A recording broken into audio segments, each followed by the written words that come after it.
할렐루야.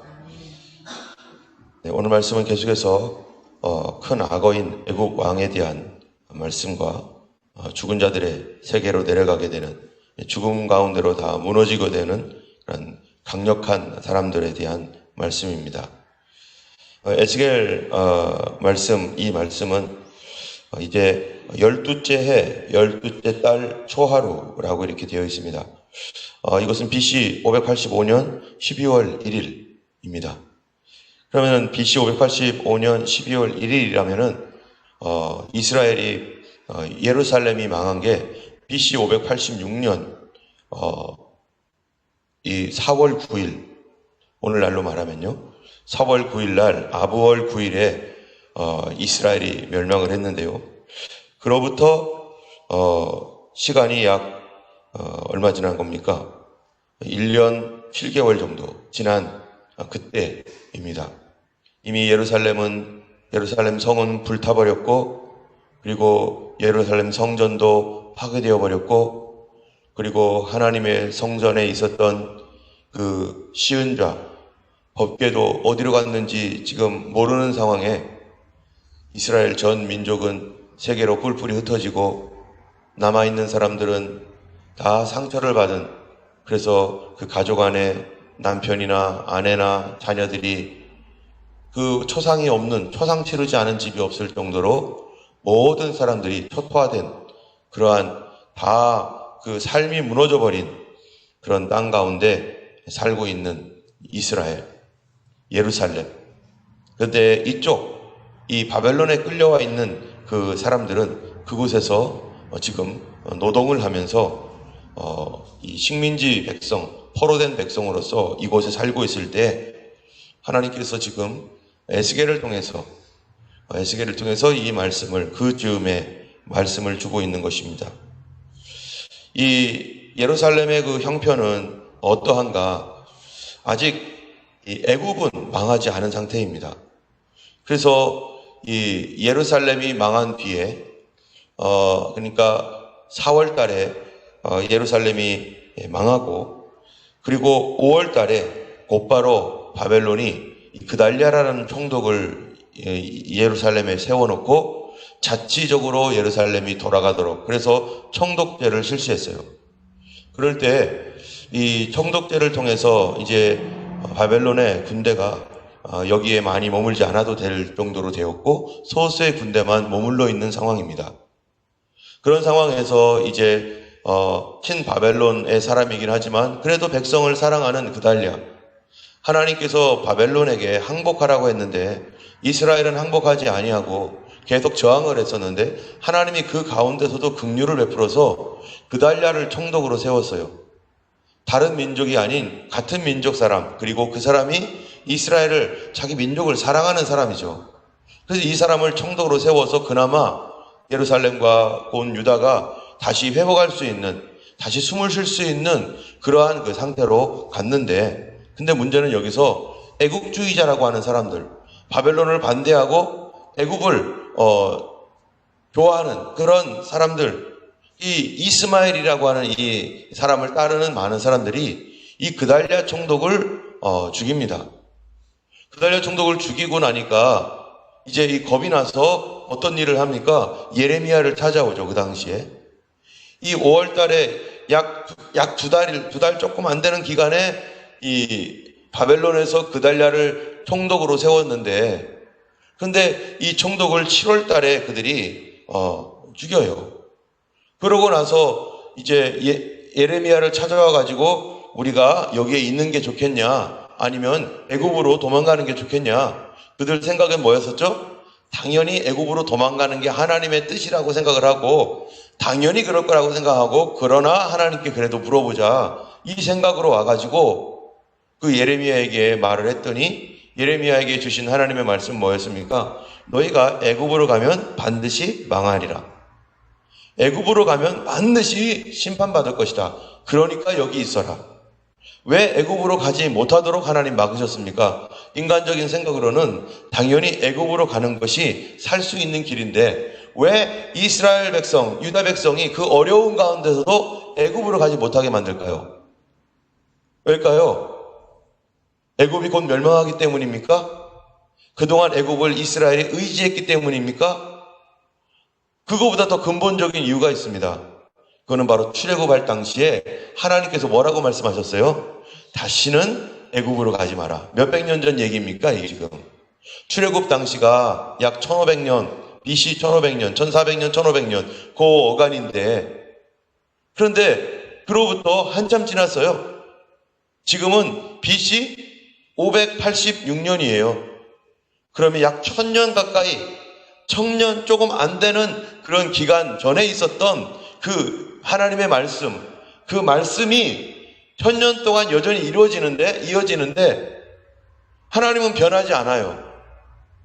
어떤 상황에서도 애굽은 가지 마라.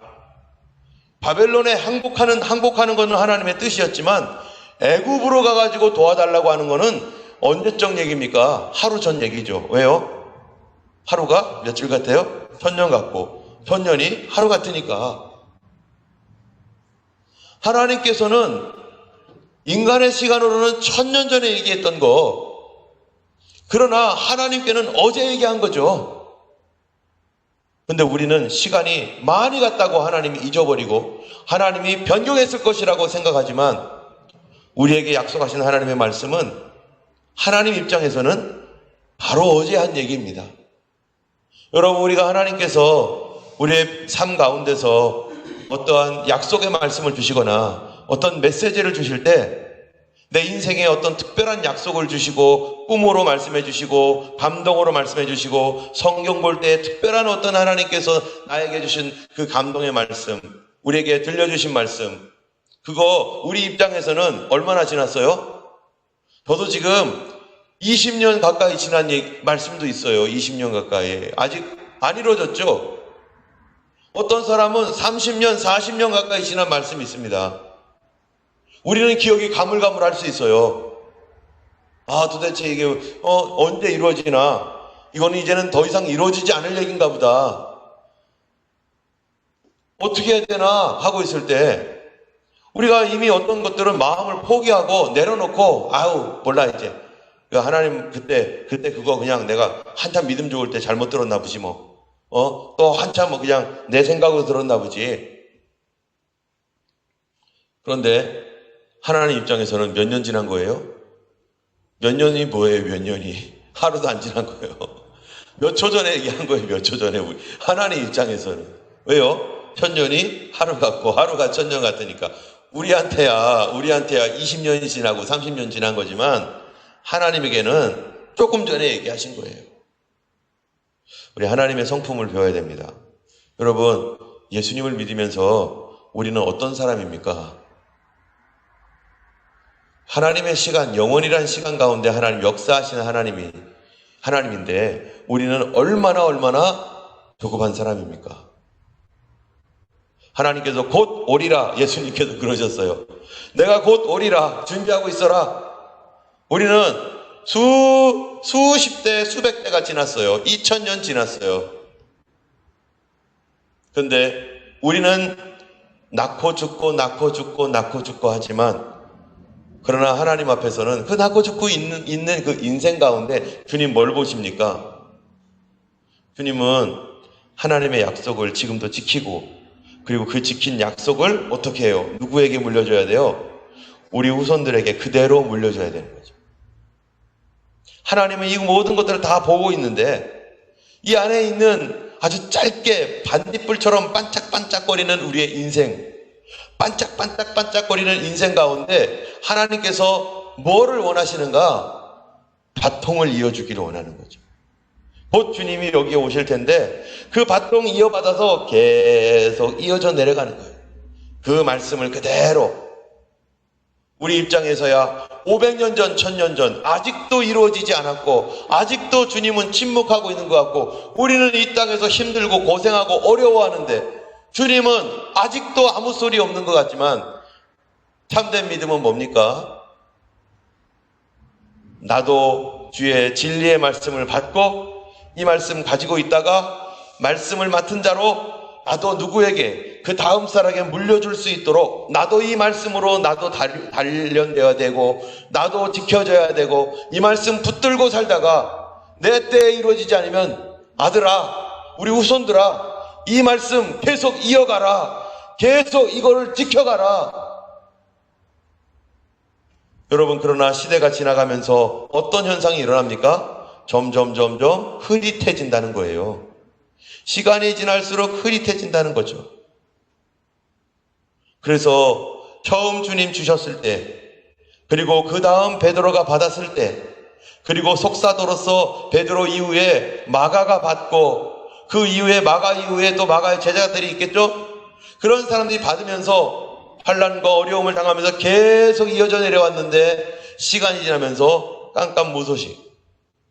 그런 거 어떻게 말합니까? 이제 기독교가 공인되고 313년에 이 콘스탄티누스의 대제에서 기독교 공인된 이후에 기독교가 국교가 되고 로마의 국교가 되었을 때 이 주님 다시 오신다는 이 약속은 뭘로 변질됩니까? 무천년설로 변질되는 거죠. 아, 주님이 안 오셔. 주님이 안 오시고 이미 주님이 성령으로 임하셨고 그게 대림이지. 그리고 지금이 바로 천년왕국이에요. 이렇게 말하는 거죠. 예수님의 다시 오신다라고 하는 그 약속을 까맣게 잊어버리고 지금이 천년왕국이다 하니까 어떻게 삽니까? 그때 그 이후에 그레고리 1세가 나타나고 그 이후에 그러면서 로만 카톨릭이 생기고 로만 카톨릭이 지금이 천년왕국이니까 누가 다스려야 되는 거예요? 온 세상을. 주님이 다스려야 되는데 주님을 대신해서 내가 다스린다. 세상 왕들아, 내가 주님의 대리 통치자자. 비카리오스 크리스투스, 비카리오스 데우스. 뭐예요 이 소리가? 하나님의 대리자, 예수 그리스도의 대리자라는 거예요. 왜? 주님이 천년왕국 다스려야 되니까. 세상 왕들은 주님의 다스림 아래 엎드려야 되니까. 그렇게 하면서 세상 권력을 능가해서 세상을 다스리겠다고 세상 왕들보다 더 치사하고 더 악한 짓을 하고 더 타락하고 무엇의 이름으로요? 주님의 이름으로, 하나님의 이름으로 교회가 세상을 다스린다 하면서 세상 권력보다 더 강력한 권력을 갖고 사람을 속이는, 나중에는 비카리우스 데우가 아니에요. 내가 지상의 하나님이다 이렇게 말해요. 내가 지상의 그리스도다. 천상의 그리스도는 주님이 저 위에 계시고 나는 지상의 그리스도다. 내가 그리스도다. 이거 얼마 전까지 했던 말입니다.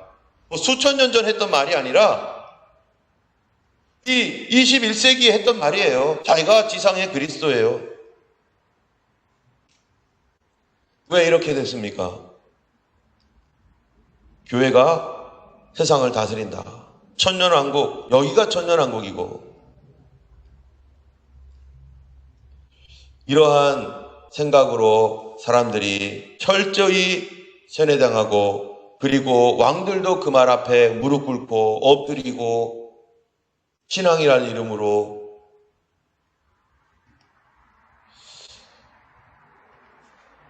이러한 이 타락된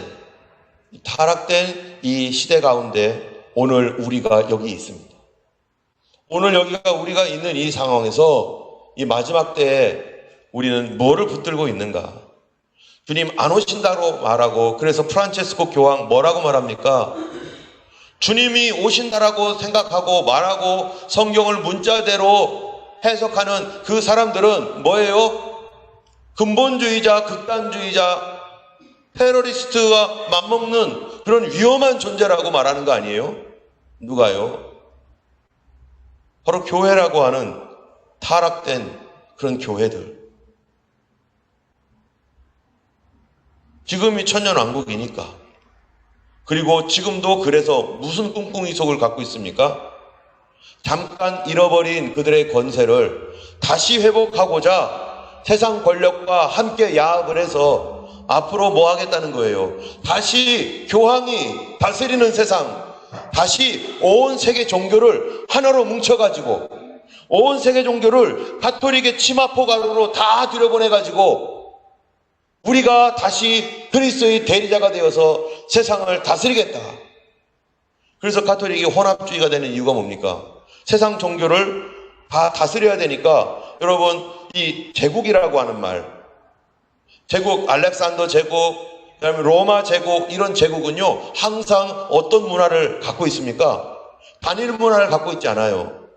제국은 수많은 나라들을 병합했기 때문에 다문화 중심, 다문화입니다. 다문화. 다문화다니까 다종교를 인정해야 되고, 다종교하니까 서로 부도적인 그런 게 없이 그렇게 나가야 되는 거예요. 그러다가 보니까 다문화, 다종교로 가다 보니까 이거 어떻게 되는 거예요? 종교가 많아지니까 이 사람들의 혈통 뭐 이런 거는 이런 거보다 더 중요한 게 신앙이구나. 그래서 콘스탄티누스 대제가 했던 게 뭐냐? 기독교로 하나된 사회를 만들겠다라는 것이 이 콘스탄티누스의 대제이고, 그래서 기독교로 그 국교회를 삼았던 거거든요. 그러면서 참된 기독교가 어떻게 됩니까? 변질되는 거죠. 뭐와 변질되죠? 그리스 로마 신화에 있는 그런 수많은 잡된 그러한 그 사상들과 신화들이 교회 안으로 막 다 끌고 들어오면서, 그래야 그 사람들도 부담감 없고 거부감 없이 예수를 받아들일 거니까. 그런데 신앙은 어떻게 되는 거예요? 비틀어져 있는 것이고, 다 이상한 신앙으로, 성경적이지도 않은 그러한 신앙으로 다 변질되어 버린 거고, 사람들에게 성경도 못 읽게 만들고, 그러니까 교황은 자기 권력으로 사람들을 다스리고. 그런데 지금도 그 소리 합니다. 왜 이 사람들이 종말이다, 말세다 말을 안 합니까? 교황들이 왜 그런 얘기를 절대 하지 않습니까? 가톨릭에서. 지금이 뭐니까요? 천년왕국. 지금이 그들이 말하는 천년왕국이니까. 그런데 잠시 힘을 잃어버렸을 뿐이지, 이제 다시 뭐 하자? 권력을 되찾자. 다시 왕권을 행사하자. 다시 우리가 왕이 되자. 그래서 계속해서 뭐를 하고 있어요? 힘을 키우고 있는 거죠. 요한계시록 13장에 나오는 짐승들, 그게 뭐겠어요? 여기가 하나님 나라다, 여기가 왕국이다, 그러면서 세계 종교를 통합을 하고, 가톨릭이라는 이름만 있으면, 그 안으로 들어오기만 하면은 무슨 종교, 무슨 사상을 갖든지 상관하지 않는 거죠. 그래서 가톨릭이 어떻습니까? 한국에 있는 가톨릭과 저기 남미에 있는 가톨릭의 사상이 달라요. 또 중동 지역에 있는 것과 저 북미에 있는 가톨릭이 같겠습니까? 달라요. 그들의 토속 신앙들 다 인정해주고, 그들이 가지고 있는 문화 다 인정해주면서, 왜요? 세계 종교가 돼야 되니까. 세계 종교는 적어도 그 정도 돼야 되지 않겠어요? 그러니까 그 전체를 아우르는 거예요. 안 그러면은 종교 통합이 안 되죠. 그 일의 대장이 누구냐? 가톨릭이죠. 그리고 우리나라의 자랑스러운 어떤 교요? 그 이름도 유명한 통일교. 세상을 통일하겠다는 거죠. 어떻게 세상이 통일됩니까? 통일되지 않습니다. 성경은 뭐라고 말합니까? 오직 주님이 오셔야만 된다는 거예요. 그런데 사람들은 주님이 아니라 우리가 대리로 통치할 거고, 우리가 할 거다, 우리가 해야 된다 하면서 세상을 하나로 만들고 정치와 야합해서, 이게 바로 666 세상이 되는 거 아니겠어요? 그러니까 절대로 말세 얘기하면 가톨릭을 반대하게 되는 거죠. 말세 얘기하면 무천년주의자들한테는 아주 깜짝 놀라는 일이 되는 거죠. 다 무천년주의자라고 기독교 안에 다 이상한 사람들은 아닙니다. 그 안에 훌륭한 믿음 가지고 있는 사람들 많습니다. 정말 존경스러운 믿음으로 존중해줘야 될 그런 사람들 참 많습니다. 그러나 아직 이 시대에 대한, 하나님 말씀에 대한, 마지막 때에 대한 마음이 열리질 않아서, 아직 그 신실한 그런 분들 중에서도 아직 그런 부분에 대해서 열리지 않은 그런 기독교 내의 그런 분들도 있죠. 제가 알고 있는 분들도 그런 분들이 있지요. 신실한데 아직 거기까지는 열리지 않았죠. 때문에 우리가 그래서 그분들을 위해서 기도하는 것이고, 그분들이 그리스도께로 주여 하나님 마지막 때에 대한 이 메시지가 열리게 해주시고, 하나님께서 겸손하게 하나님 말씀을 다시 볼 수 있는 그런 은혜를 부어주시도록 우리가 기도해야 되는 것이고, 그러나 세상을, 이 땅을 우리가 다스린다라고 하는 그런 생각을 갖고 있는 그런 그 악한 그런 권력자들과 종교 지도자들은 이거는 나중에 뭐가 됩니까? 거짓 그리스도, 거짓 선지자가 되어버리는 거죠. 이 하나님의 말씀에 오늘 본문에 보면 애굽의 왕이 무너집니다. 애굽 왕만 무너집니까? 여기 보면은요, 메색, 두발, 에돔, 시돈 다 무너져요. 하나님께서 이스라엘을 심판할 때, 유다를 심판할 때 그 나머지 국가들을 다 무너뜨리는 것이죠. 여러분, 성경의 마지막은 뭡니까? 하나님이 마지막에 국가들을 심판하는 거잖아요. 그런데 그 국가들이 어떤 국가들인가? 마지막 시대의 국가가 어떤 국가예요? 적그리스도가 제국을 만들고 자기가 온 세상을 다스리는, 아까 말한 대로 내가 왕이 되겠다. 여기가 천년왕국이고 그리스도인들 천년왕국, 그런 거 앞으로 올 미래의 그런 나라들 믿지 마. 여기가 지금 천년왕국이야 하면서 자기가 다스리는데, 하나님 말씀은 그들이 누구라는 거예요? 그들이 바로 적그리스도 국가라는 거죠. 그게 무슨 말입니까? 마지막 시대에 나타날 적그리스도 국가라는 뜻이 무슨 말입니까? 그 이후에 주님이 오셔서 그 적그리스도 국가를 무너뜨리고 이 세상 나라를 무너뜨리고 뭐를 세운다는 거예요? 뭐를 세우죠? 예수 그리스도의 나라가 오는 거죠. 요한계시록이 그거 아닙니까? 주님이 오셔서 하나님 나라가 이루어진다. 결국 종말적으로 보면은 무슨 얘기냐면은, 우리는, 예수 믿는 우리들은, 오늘날의 우리들은 어떤 나라를 위하여 봉사해야 될 사람들입니까? 하나님 나라를 위해서 사용되어질 하나님의 택한 사람이라는 거죠.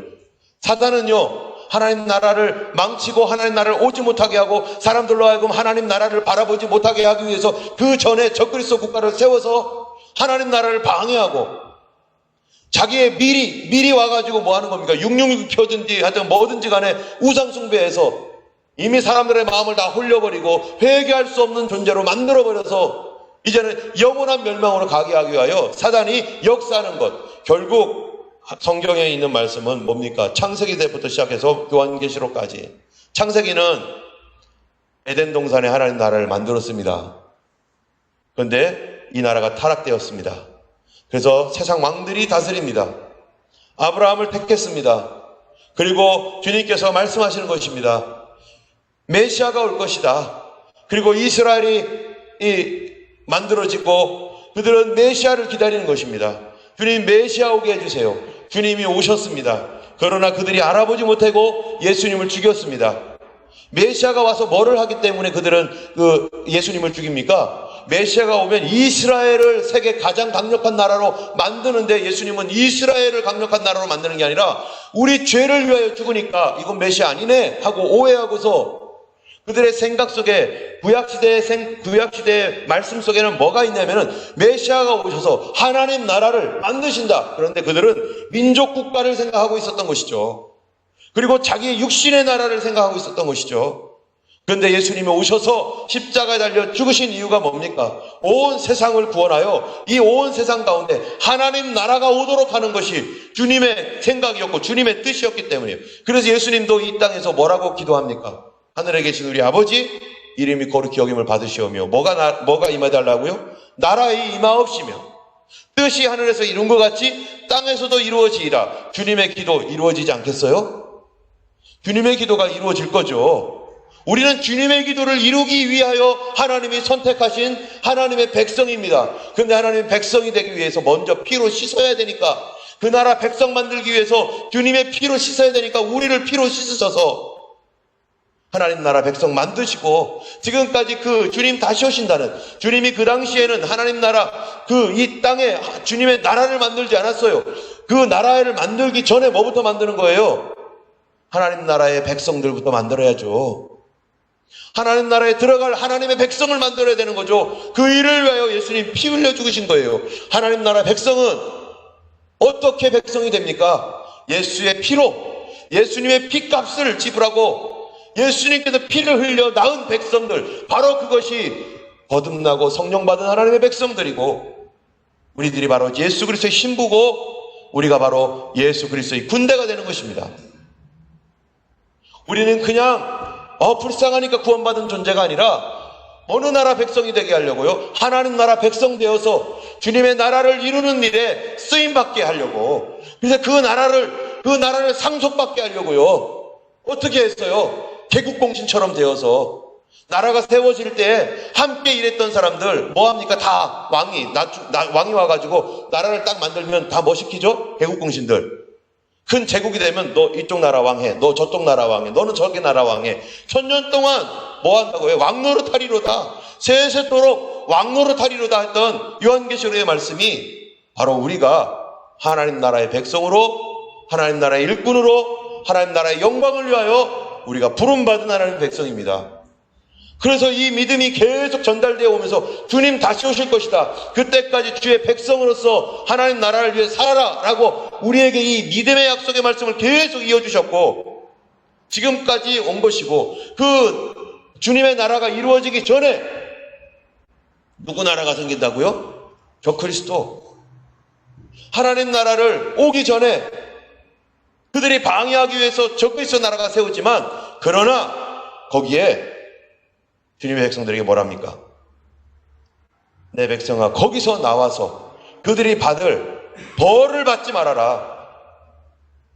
거기서 나오라는 거예요. 저 그리스도의 나라에서. 이 시대에 우리는요, 단순하게 내 영혼 하나 구원받고 편안하게 살다가 이제 주님 부르면 하나님 나라 가야지, 이런 시대가 아니에요. 이 시대는 어떤 시대입니까? 우리가 하나님 나라를 위해서 일해야 할 시대입니다. 주님 오시옵소서. 힘이 없으면 기도해야 되죠. 주님 나라를 위해서 각자마다 자기가 받은 사명대로 주님의 나라를 위해서 쓰임받는 하나님의 백성이 되도록 주님 지금도 훈련하고 있고, 내가 막 하는 것이 아니죠. 물론 주님이 우리를 불러야 되고 주님과 함께 가야 되는 것이죠. 어떤 사람은 아직 훈련받아야 될 사람이 있고, 어떤 사람 아직 케어받아야 될 사람이 있고, 어떤 사람은 주님 손잡고 주님이 이끄시는 대로 가야 될 사람이 있는 것이죠. 우리가 하나님 나라의 백성입니다. 우리가 하나님 나라의 일꾼입니다. 교회는 하나님 나라를 세워나가는 주님의 기지입니다. 우리가 그런 신앙, 주님께서 우리에게 주셨던 이 바통의 믿음, 이 주님의 부활과 재림의 이 신앙이 이 안에 강력하게 세워져 있어야만 하나님 나라를 위해서 일하는 자기의 정체성을 가질 수가 있는 것이지, 그것이 없으면 나 하나 예수 믿고 편안하게 살다가 가지 뭐. 주님은 그것 때문에 우리의 생명을 준 게 아니라 바로 하나님 나라를 위해서 살도록 우리에게 재산을 주었고, 재물을 주었고, 자녀를 주었고, 건강을 주었고, 우리에게 직장을 주었고, 모든 삶을 우리에게 풍성하게 하셨고, 우리의 인생을 인도하셨고, 특별히 나를 예수 피로 구원하신 것입니다. 오늘도 주님의 나라를 위해서 기도하시고 주님 나라 위에 쓰임받을 수 있도록 하나님 나에게 더 은혜를 부어주세요. 하나님 더 믿음을 주세요. 주님 우리를 사용해 주시고 우리를 깨끗하게 보아 주시옵소서. 우리 주님이 나이와 상관없습니다. 하나님 나라는 나이와 상관없이 아브라함 75세부터 모세 80세부터 나이와 상관없어요. 아무리 젊어도 하나님 나라를 위해서 쓰임받지 못하면 먹고 죽는 인생 되는 거죠. 우리 하나님 나라를 위해서 오늘도 기도하시는 우리 모두가 되기를 주님의 이름으로 축원합니다. 우리 찬양하겠습니다.